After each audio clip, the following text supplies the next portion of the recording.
This is the Retirement Solution Podcast with financial advisor Jon Hicks, founder of J. Hagan Capital. And I'm Heather Branch here with Jon to talk about things that you can be working on now in effort to better prepare for your financial future. RetirementSolutionRadio.com is where you can go to begin your own conversation with Jon and his team at J. Hagan Capital. Again, that's RetirementSolutionRadio.com. Has anybody else noticed? I feel like Arnold Schwarzenegger is having a bit of a come up this summer. Like he's kind of everywhere all of a sudden. Is it Netflix? Yeah. He's all over Netflix. Yeah. And I don't know what the story is. Is this his last big push, kind of his farewell tour, like when Rod Stewart and Seal started doing CDs of everyone else's songs? Right. Yeah. He's starring in a series, but then they also did a biopic on him. I'm wondering if they did the biopic to kind of pump up the series and give some, behind the scenes. I was wondering if maybe Planet Hollywoods weren't doing as well. Oh, I think Planet Hollywoods went out of business a long time ago. Did they not? They may have. I think they did. Still, Arnold is I feel like as relevant and celebrated as he always was. Mostly people is there anybody else that people love to impersonate more than Donald Trump or Arnold Schwarzenegger? If we're being honest I don't think so. I mean, those are the two you hear most all the time.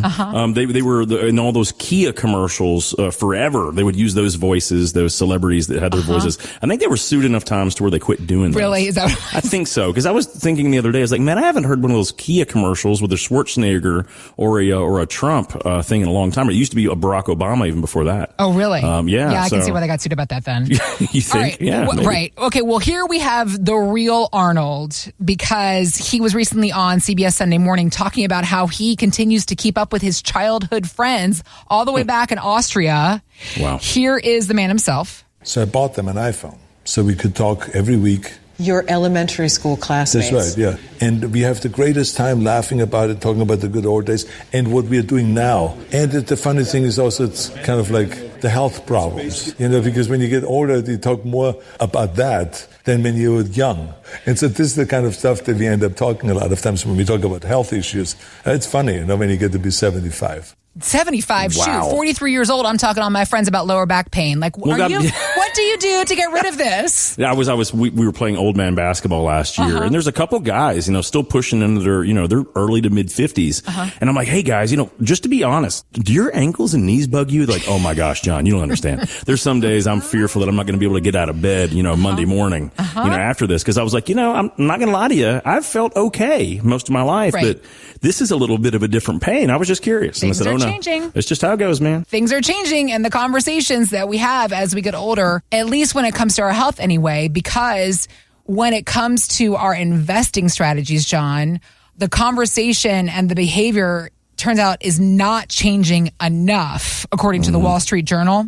We've been talking in the show about that zone right before retirement. There's 3 to 5 years out. They were saying how many investors who are in the retirement age 55 and up, are putting most of their nest egg into the stock market. Okay. And this could really backfire on somebody if there is a major tumble. The article also said that reasons for these stock-heavy portfolios is this need to catch up. And that people don't have any other options. Is this something that you're seeing? And if so, how do you address it? Yeah, and I've seen this for years and years and years. And if you have to think, the last 13 years, when you go all the way back to essentially 2009, we've had roughly 13 years where the majority of those years are pretty good.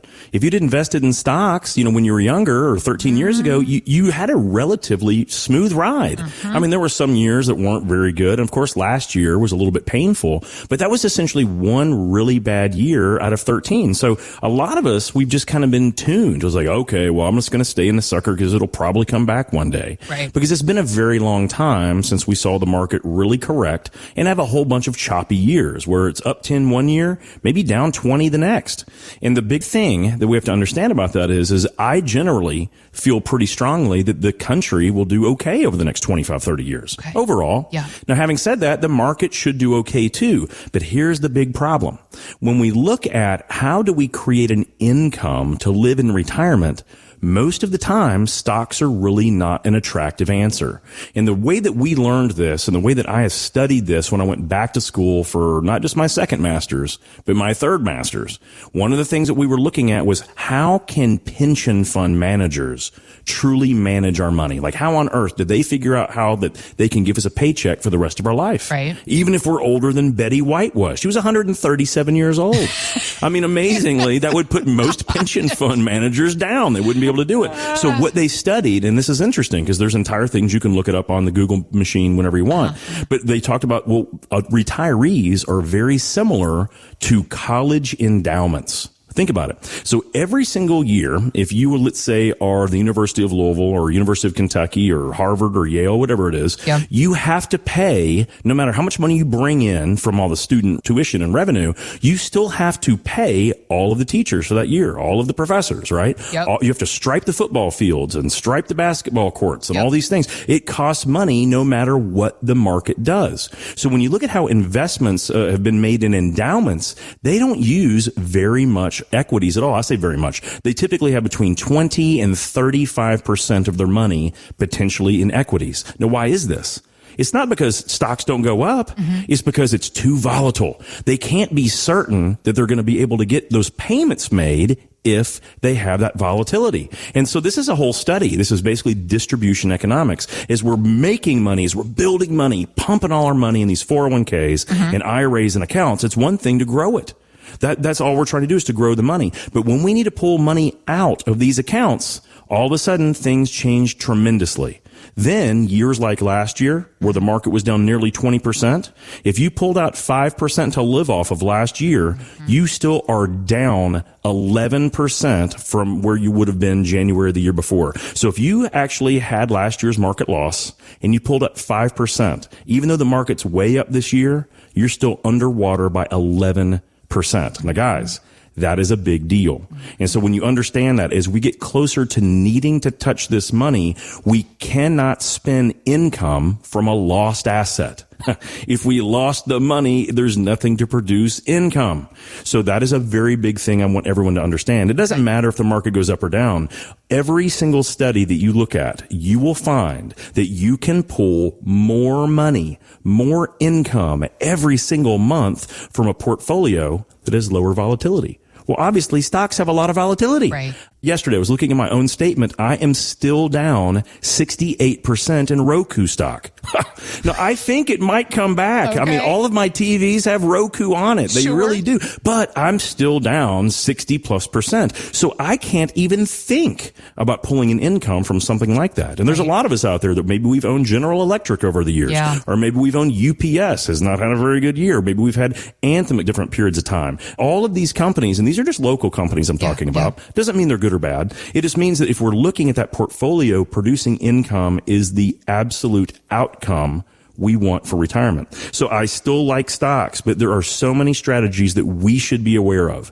Whether to go long short, which means that you have positions when things are good, you're in the market. But when things go very wrong, you can make money on the way down. That is a strategy we need to consider for some of our portfolios. There's other things where you can just hedge your downside risk. You can use options. You can use derivatives. You can use trailing stop losses. You can use any kind of, they're newer, but you can use insured indexing strategies where you're literally getting the money insured by a bank or an insurance company. They're protecting your money completely.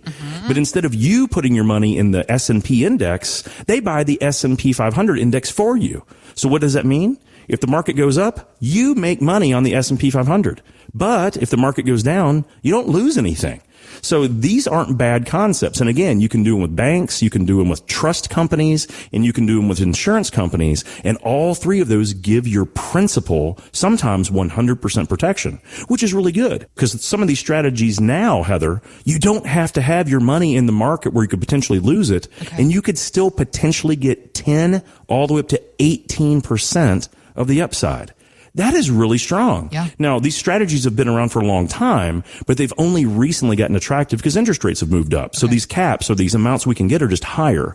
But those are things that as we're really looking, okay, maybe we're 55, 60, 65, maybe we just retired. These are things that I really want people to be aware of, because there are ways that you might be able to get 11, 12, 13% on your money that year, but you may have no risk or very limited risk that we can pull an income from. Those are better strategies. So if you have not been aware of those, or you're not sure how those would work in your situation, or you're a little nervous about what the markets may be doing, and you know you like equities because they go up and they can make you a ton of money, you just don't want to lose too much? Yeah. Give our firm a call. Let my staff take a look at what your options would be. And could you use one of those strategies to still get tremendous ups, but protect your downside when things go wrong?